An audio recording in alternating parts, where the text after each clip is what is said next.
Écoutez, je vous souhaite à tous la bienvenue pour ce deuxième webinaire de l'année qui s'intitule Réussir vos salons professionnels, ciblage, organisation et impact commercial. Je m'appelle Carl-Frédéric Reuter. En quelques mots, qui je suis? Donc, j'ai une formation plutôt technique d'ingénieur agronome et œnologue. Et puis ensuite, après quelques vinifications, j'ai plutôt travaillé à l'export une quinzaine d'années. Donc, autant dire que les salons professionnels, j'en ai fait vraiment beaucoup. J'ai connu Vinexpo, j'ai connu Provine quand c'était voilà tout en haut, on va dire. Et puis, évidemment, les différents salons type Millésime Bio, Wine Paris, Salon des Vins d'Angers, Levée de la Loire, etc., etc. Différentes formations, management, communication. Je me lance cette année dans une formation universitaire de coaching professionnel. Donc, c'est avec cette double casquette, à la fois de technicien et de commercial, que je vais vous présenter ces salons, évidemment, plutôt en tant que commercial. Je fais partie du réseau AOC Conseil. On est 9 sur toute la France. On est 9 consultants indépendants, franchisés. On fêtera nos 20 ans l'année prochaine. On vous a réservé pas mal de surprises. Donc, on accompagne des producteurs principalement, mais aussi des appellations, des organisations du vin depuis bientôt 20 ans, autour du commerce, des ressources humaines, de l'export, du marketing, tout ce qui va être aussi gestion, stratégie, finance, subvention, etc. Plusieurs d'entre nous avons une formation technique, d'autres une formation commerciale. Pour faire simple, je dirais qu'on a tous produit et vendu du vin. Ce webinaire s'inscrit donc dans le cadre d'une nouvelle saison qui a débuté il y a quelques semaines avec mon collègue Rémi Hyacinthe sur tout ce qui est aide pays tiers. Et ça continuera avec ma collègue Agnès Boeuf, justement sur les salons professionnels, mais plutôt, je dirais, sur la manière de se présenter, qui complétera évidemment ce qu'on va voir aujourd'hui. Aujourd'hui, on va voir plutôt, si vous voulez, la préparation en amont, la mise en place d'objectifs, et puis aussi l'organisation pendant le salon, mais aussi le suivi. L'idée, c'est de vous présenter cela pendant à peu près 3 quarts d'heure. Donc, comme je vous disais, on va regarder d'abord quels sont ces objectifs commerciaux. On ne peut pas atteindre un objectif si on ne sait pas lequel il est. On regardera ensuite l'aspect plutôt logistique, mais surtout organisation commerciale. Et puis, on verra ensuite que le suivi des salons a pas mal changé. Peut-être que certains d'entre vous font des salons depuis plus de 10 ans, plus de 15 ans, plus de 20 ans. On se rend compte que, pour faire simple, il faut battre le fer tant qu'il est chaud, et on en reparlera. Ce webinaire, c'est plutôt sur la stratégie, l'organisation et le suivi, et ma collègue Agnès s'occupera plutôt de l'aspect différenciation, image, storytelling. Alors, en guise d'introduction, si on remet dans le contexte, bien évidemment, les salons, c'est demain. On est fin novembre, le premier salon important, c'est Millésime Bio, qui a lieu pile dans 2 mois.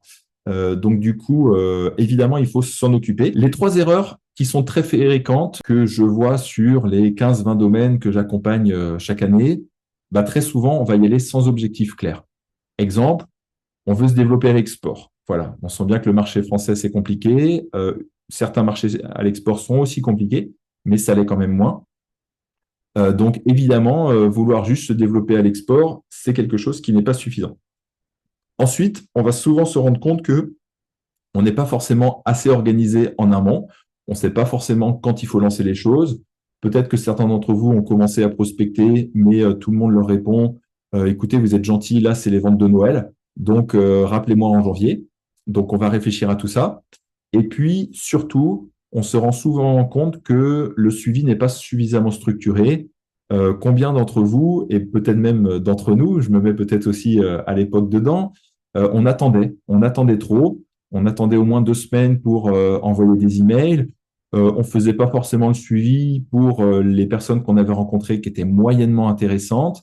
Et puis surtout, on n'avait pas des outils de suivi qui est un suivi complet pour tout le monde. L'objectif du webinaire, c'est donc de vous donner une méthode prête à utiliser, ready to use, pour préparer ce salon comme une opération commerciale complète qui s'inscrit plus globalement dans une stratégie de prospection, mais pas seulement. Aller à des salons, c'est pas seulement prospecter, c'est pas seulement trouver des nouveaux clients, c'est aussi fidéliser les clients existants, voire gagner en notoriété, lancer des nouveaux produits, etc. Première étape, définir ses objectifs commerciaux. Je vais vous parler de quelque chose qui est assez typique. Quand on parle objectif, très souvent, on va utiliser l'acronyme SMART. Un objectif doit être SMART. Qu'est-ce que ça veut dire SMART? Ici, ça veut dire spécifique. Donc, spécifique, c'est par exemple le fait que vous voulez pas seulement vous développer à l'export, vous voulez vous développer par exemple en Allemagne. Ensuite, mesurable. Si on parle de l'export, en général, ça prend un peu plus de temps, mais vous verrez assez vite quelles sont les commandes au bout de 6 mois, au bout d'un an, quel est le nombre de clients que vous avez réussi à avoir, combien il y en a qui peuvent aboutir à des commandes, combien il y a d'échantillons. Donc, tout ça, ce sont des objectifs mesurables. Accessible. Là aussi, si je reste sur l'export, avoir par exemple 5 nouveaux importateurs suite au Salon Wine Paris, c'est possible. Si vous êtes responsable export, c'est plus difficile si vous êtes vigneronne polyvalente sur une petite exploitation. Donc, par exemple, sur l'export, visez 3 nouveaux marchés que vous allez réussir à finaliser sous 1 an ou 2. C'est accessible, c'est ambitieux, mais accessible. Plus, ça serait trop ambitieux. Réaliste, évidemment, hein, réaliste, voilà, c'est aussi le fait que ça soit accessible. C'est par exemple, imaginez que vous allez trouver des importateurs à l'autre bout du monde. Trouver un nouvel importateur, par exemple, dans un pays frontalier, c'est beaucoup plus réaliste. Et puis enfin, temporel, évidemment, ça s'inscrit dans le temps. Donc, c'est par exemple remplacer un agent sur Paris dans les 6 prochains mois ou dans l'année. Donc, inscrit dans le temps, tous ces critères-là vont vous permettre d'avoir quelque chose de bien défini. Et si c'est bien défini, c'est évidemment plus facile pour savoir comment l'atteindre. Alors, quelques exemples, hein, des exemples d'objectifs pertinents. Bon, il peut y avoir des nouveaux contacts qualifiés. Par exemple, vous allez avoir 15 prospects, dont 5 prioritaires. Donc, un prospect, c'est, on espère, un futur client. Et puis, 5 prioritaires, vous avez, par exemple, rencontré voilà, 15 importateurs et il y en a 5 qui sont vraiment importants parce que vous souhaitiez absolument être au Royaume-Uni. Donc, vous en avez rencontré peut-être 2 ou 3 et vous voulez être absolument en Allemagne et vous en avez rencontré 2. C'est évidemment aussi consolider les clients existants. On se rend bien compte aujourd'hui, notamment sur le marché français, que c'est difficile d'ouvrir des nouvelles portes. Et donc, du coup, c'est aussi un objectif de garder l'existant. On se rend souvent compte que finalement, on ne passe pas assez de temps avec le suivi de ses clients actuels. Donc, par exemple, un objectif, ça peut être de rencontrer 70% du top 20 de vos clients. Donc, ça peut être aussi voilà, un objectif. Peut-être pas de développer des nouveaux prospects, parce que finalement, aujourd'hui, vous avez peut-être des volumes limités suite à des petites récoltes, mais au moins de revoir tous vos plus gros clients, ou en tout cas 70% du top 20. On peut aussi avoir éventuellement un développement géographique. Donc, voilà, fixé en fonction de la zone, vous voulez vous développer aux USA, en Scandinavie, et donc c'est un des objectifs que vous fixez plus précisément. On peut aussi imaginer un salon comme un moyen de développer la notoriété, de lancer un nouveau produit, de mettre en avant un millésime. Par exemple, un millésime voilà, qui était, comment dirais-je, un peu atypique. C'est évidemment le bon moyen de le mettre en avant, comment dirais-je, de réussir à mettre en avant cela parce que dans vos invitations, vous allez dire attention, attention, je vais vous présenter ce nouveau millésime, cette nouvelle cuvée. Donc, ça peut être évidemment le super moment pour le faire. Et puis, évidemment, dans la perspective d'animer le marché, d'aider à ce qu'on appelle non seulement faire du sell-in, c'est-à-dire de vendre du vin à vos clients, mais de les aider à vendre, c'est-à-dire le sell-out, de préparer par exemple une tournée commerciale. Vous allez tous les 2 ans, tous les 3 ans au Royaume-Uni, aux États-Unis. Et donc, c'est évidemment le moment où vous allez vous caler, à quel moment vous y allez, qu'est-ce que vous allez y faire, est-ce que vous participez à un salon, est-ce que vous organisez une tournée de vos clients, est-ce que vous allez voir des nouveaux clients, avec quelle force de vente, etc. Donc, voilà des objectifs pertinents que vous pouvez vous-même vous fixer en fonction de votre distribution.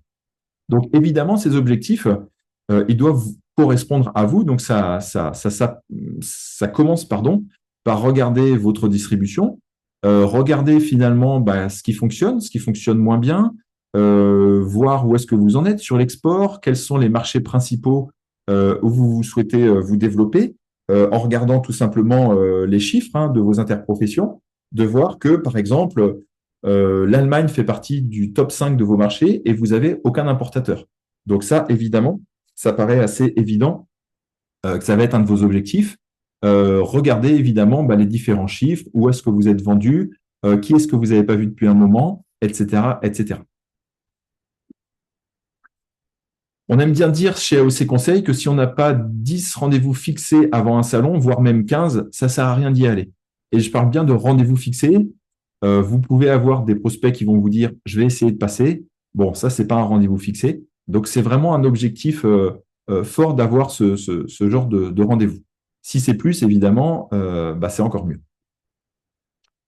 On peut aussi définir des objectifs prioritaires et secondaires. Par exemple, vous voulez absolument, absolument avoir un nouvel agent sur Paris parce que ça fait 2 ans que vous n'êtes pas content de celui que vous avez essayé de le remplacer, et donc du coup, c'est vraiment votre priorité.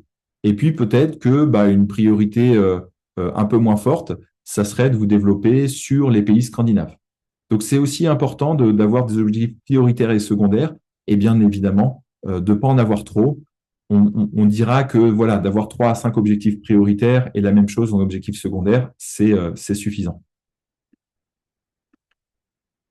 Une fois qu'on a ces objectifs, évidemment, on va les décliner en plan d'action, en choses très concrètes. Donc, par exemple, définir les segments de contact à cibler. Tout simplement, si vous souhaitez avoir un nouvel importateur en Allemagne, vous allez réfléchir à quelle zone, peut-être que vous êtes déjà représenté sur Berlin, donc vous allez réfléchir à ce qui est intéressant sur d'autres zones. Par rapport à la distribution aussi, est-ce que vous voulez vous développer à un niveau régional, à un niveau national, sur quel genre de distribution? Est-ce que c'est plutôt en mode circuit traditionnel, en mode grande surface, etc. Organiser bien évidemment son planning de rendez-vous en fonction de ça, et notamment de commencer par remplir avec des prospects, on va dire, prioritaires. Donc ça aussi, c'est des choses vraiment, vraiment très importantes. Préparer bien sûr on va dire, son stock d'informations qui consiste en des grilles tarifaires, des états de stock, les volumes, et puis aussi les conditions que vous êtes prêt à avoir, donc conditions sur les paiements, conditions éventuellement sur comment dirais-je, les matrices de négociation, jusqu'à quel prix plancher vous êtes prêt à descendre. Donc tout ça, ce sont évidemment des choses à préparer. Et puis clarifier, entre guillemets, ce qu'on veut faire passer. Donc là, pour le coup, on est plutôt sur l'aspect image, marketing. Quels sont les 3, 4 axes de communication qui vont vous aider à vous différencier?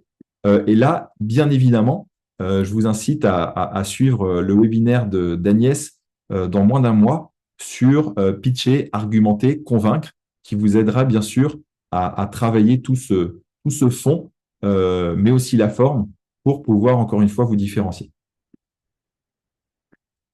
Une fois que ces objectifs ils sont bien définis et que vous commencez à avoir un plan d'action, évidemment, il va falloir se mettre au travail.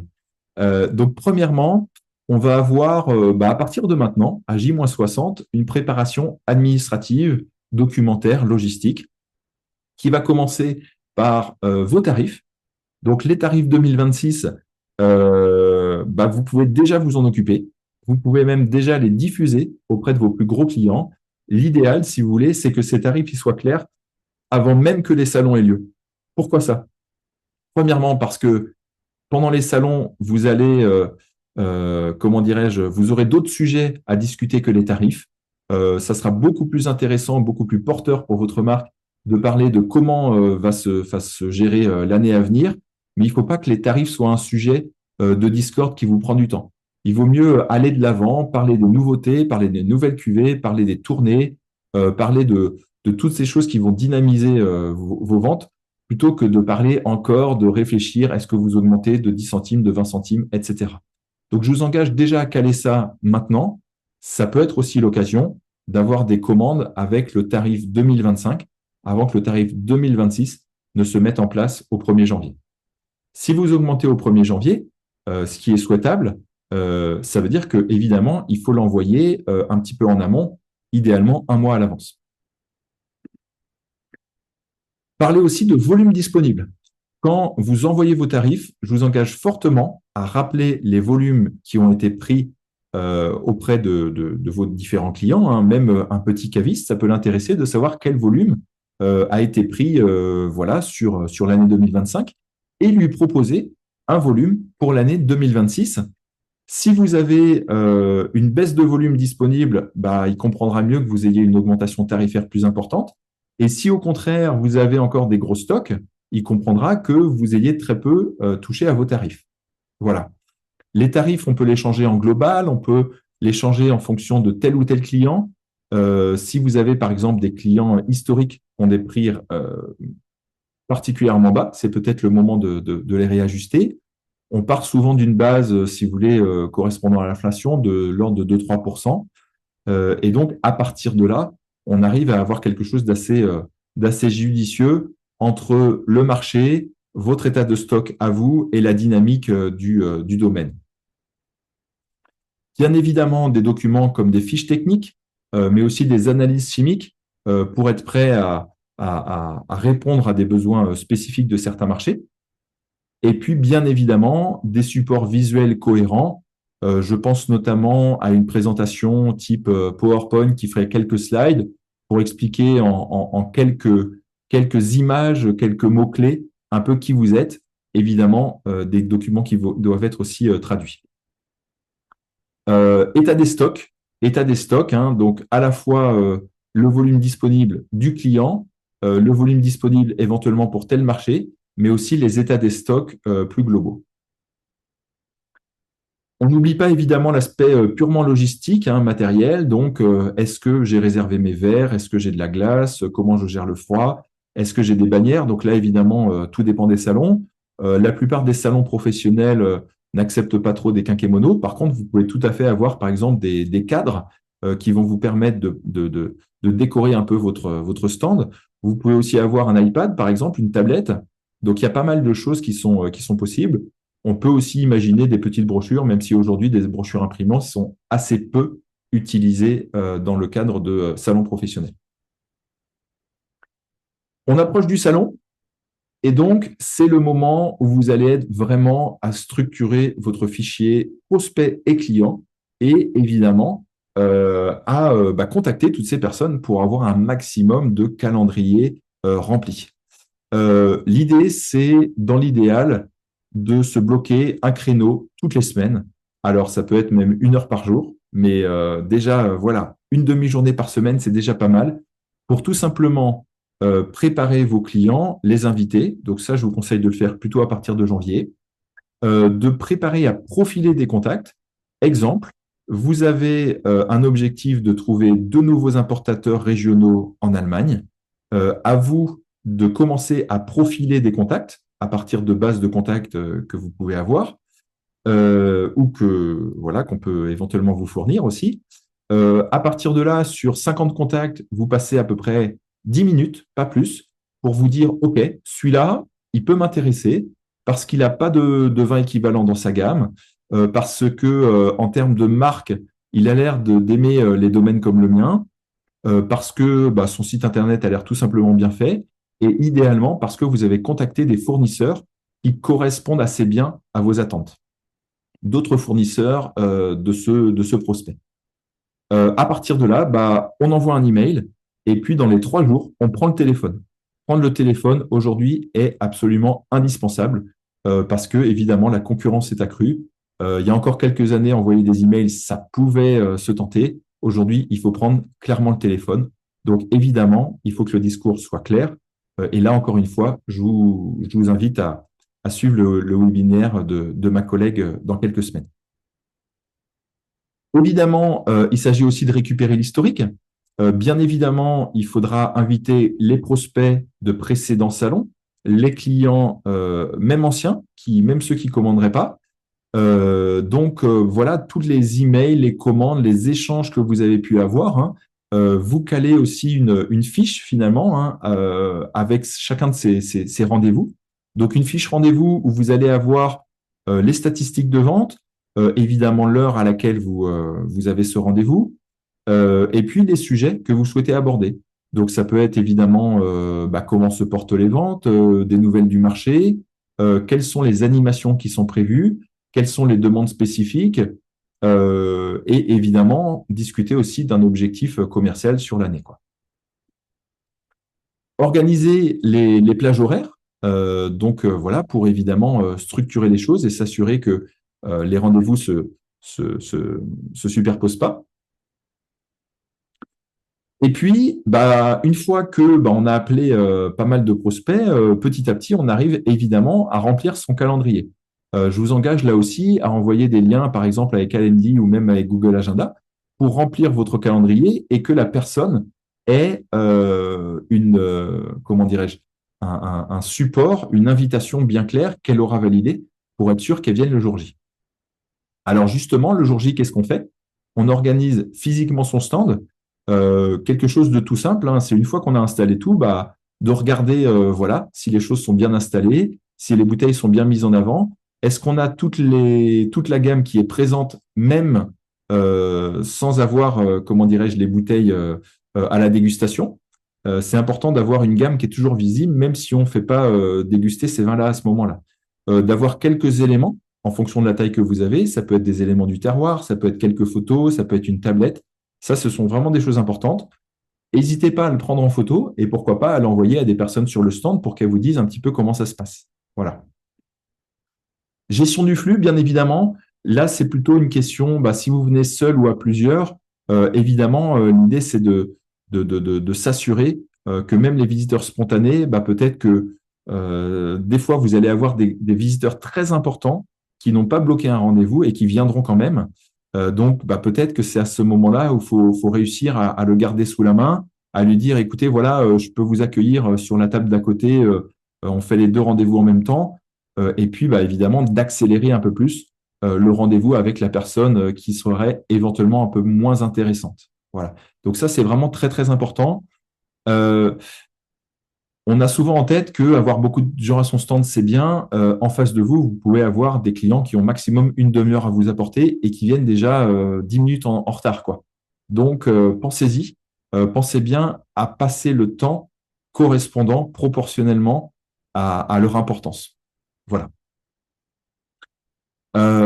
Évidemment, on check toute la gamme avant de la faire déguster. Ça paraît bête, mais j'ai déjà vu voilà, des domaines qui vérifiaient pas bien leur gamme. Il faut que le vin soit vraiment parfait à la dégustation. Donc, pourquoi pas des doubles décantations pour présenter les vins. Bien évidemment, je vous engage à réouvrir des bouteilles à chaque journée. Voilà, les vins, même après une journée avec la lumière, la chaleur, peuvent être un petit peu fatigués. Sauf si au contraire, vous trouvez qu'ils se sont améliorés en les ouvrant un peu plus. Vous n'êtes pas du tout obligé de présenter toute la gamme. Voilà, vous pouvez vous focaliser que sur certains vins et présenter certains vins que à certains clients. C'est tout à fait possible. Bien évidemment, bien réfléchir à l'ordre de dégustation des vins. Et puis aussi, si vous voyez que la personne est plus ou moins disponible, demandez-lui combien de vins elle a le temps de déguster, notamment si vous avez évidemment une gamme de plus de 10 vins, quoi. Gestion des documents, carte de visite, hein, notamment. Moi, je considère que les cartes de visite restent un outil hyper important dans la prospection. Très souvent, hein, dès que que vous rencontrez quelqu'un, vous lui donnez votre carte de visite. Si elle vous donne pas la sienne, bon, on peut se poser la question. Est-ce que cette personne est vraiment importante dans la société? Si vous ne savez pas de qui il s'agit, évidemment, en regardant sa position sur la carte de visite, ça vous en dit beaucoup. Voilà. Donc, c'est pour ça que c'est intéressant parce que si vous ne savez pas exactement qui c'est, vous allez garder cette tête pendant le rendez-vous. OK? D'où l'intérêt de le savoir dès le début. Vous serez plus concentré ensuite. Et puis, si vous vous rendez compte que vous pensez que c'était quelqu'un d'important, vous y passez du temps alors qu'en fait, il y a quelqu'un d'autre qui est arrivé sur le stand, votre rendez-vous important, vous comprenez que c'est important, voilà, de réussir à prioriser, quoi. Mais aussi, bien évidemment, tout l'aspect même nettoyage et repas, ça paraît bête, mais un stand, il doit être tout le temps nickel. Donc, prévoyez aussi tout ce qu'il faut pour le rendre toujours nickel, pour pas qu'il y ait de l'eau des glaçons qui coulent, pour pas qu'il y ait des marques de verre, etc., etc.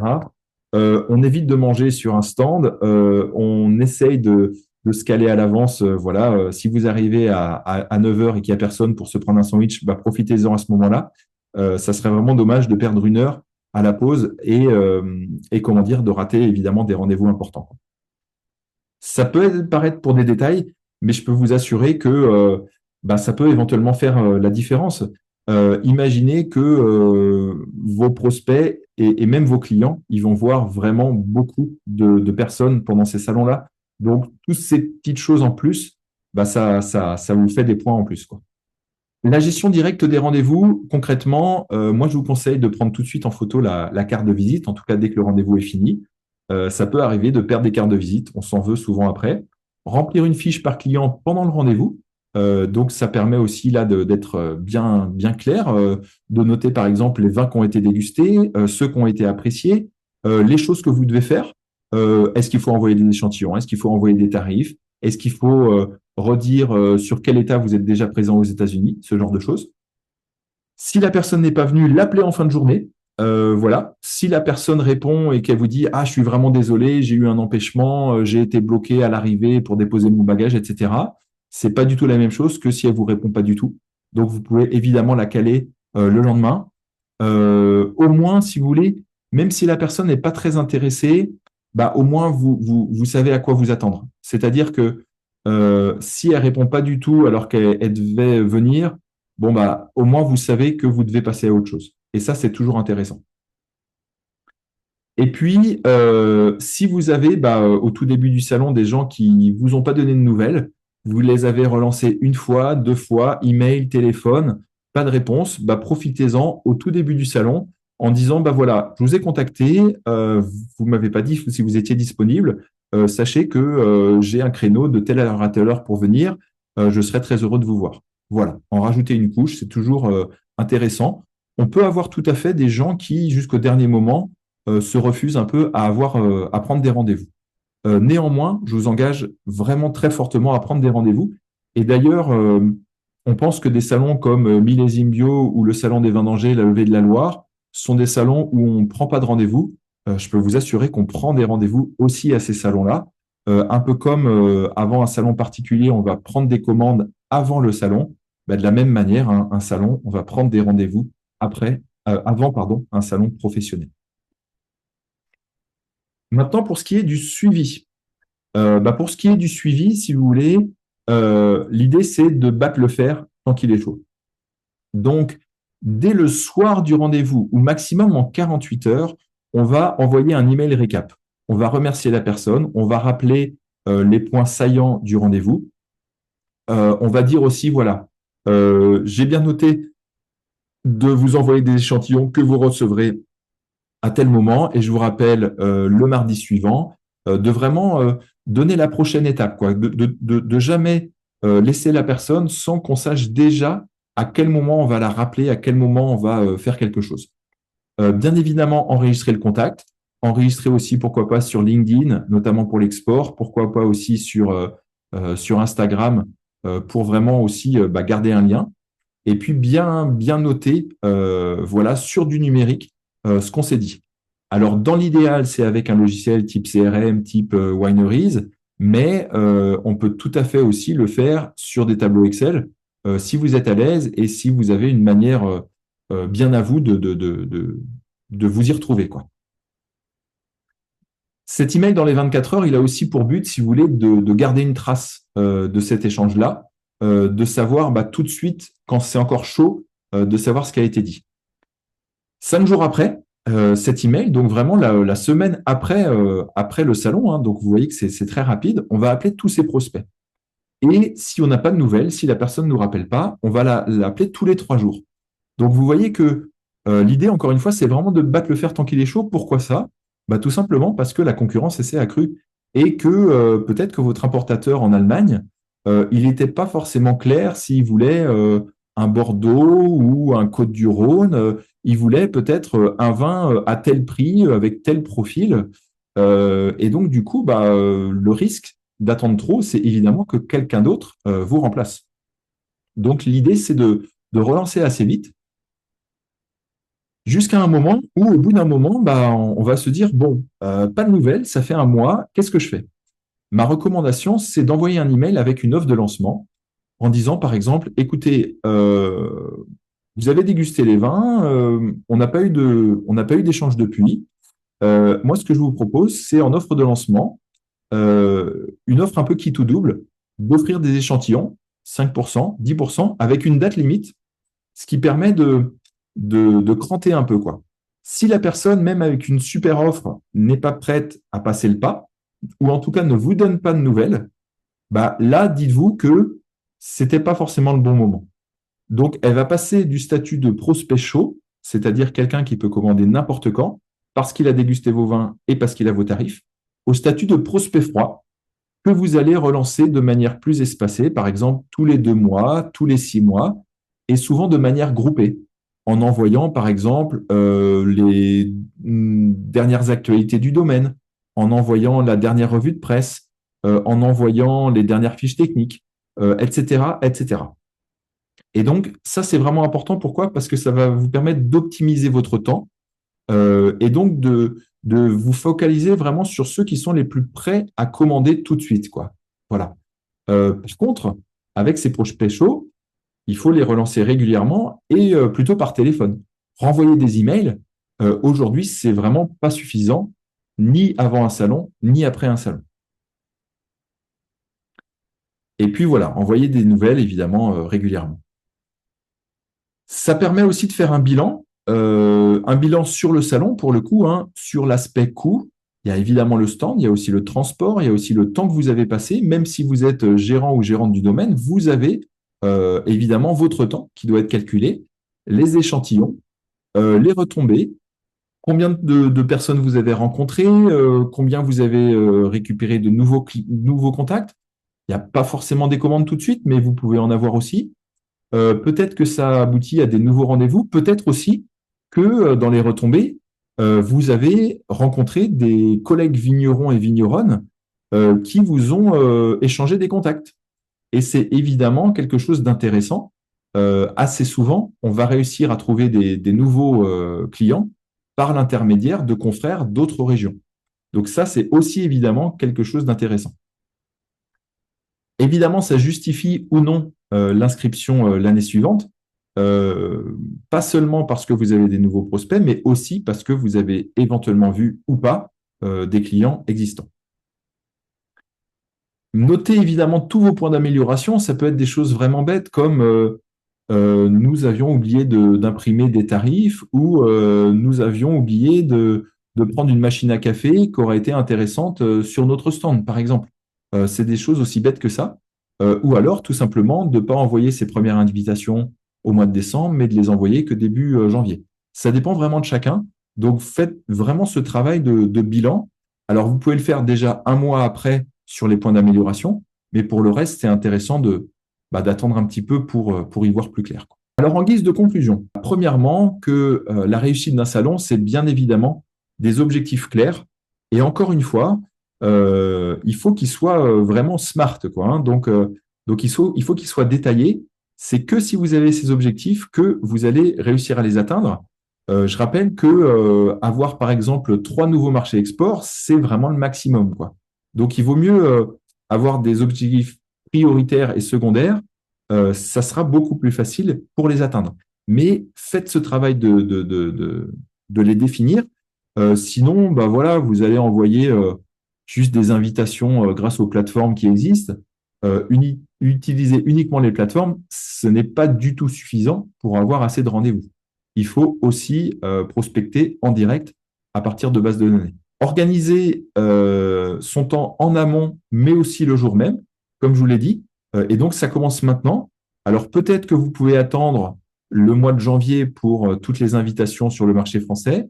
Par contre, sachez que dès le mois de décembre, l'export commence déjà à réfléchir à ces rendez-vous, de même que les grosses structures qui sont moins impliquées, je dirais, qui ont déjà revendu la plupart de leur stock pour Noël. Voilà. Donc, c'est aussi des choses importantes. Même si ça n'aboutit pas à un rendez-vous, ou même si la personne vous renvoie à janvier, voire à début février pour prendre rendez-vous, c'est toujours intéressant d'être en lien avec elle. Tout le processus de suivi, hein, qui est très important, avec, voilà, garder ça en tête, battre le fer tant qu'il est chaud. Et puis, bah, bien évidemment, un vigneron de la Loire me disait, bah, je passe 2 fois plus de temps au commerce et je vends moins. C'est malheureusement une réalité. Pourquoi? Parce que l'offre est plus importante, parce qu'on est sur un marché plus concurrentiel. Donc, tout le temps que vous allez réussir à prioriser, parce qu'il s'agit bien de prioriser, je sais que vous avez tous beaucoup de choses à faire, mais c'est du temps qu'il faut prioriser. Voilà. Et si vous réussissez à prioriser ce temps, bah, je peux vous assurer que en mettant toutes les chances de votre côté, vous aurez plus de succès que vos confrères qui ont réussi à moins prioriser. Voilà un petit peu comment dirais-je, ce que je voulais vous dire sur ce webinaire. Je rappelle encore une fois donc le webinaire d'Agnès en décembre, mais aussi tous ceux qui vont suivre tout au long de l'année. Et puis bien évidemment, les webinaires, c'est chouette, mais peut-être que certains d'entre vous veulent aller plus loin.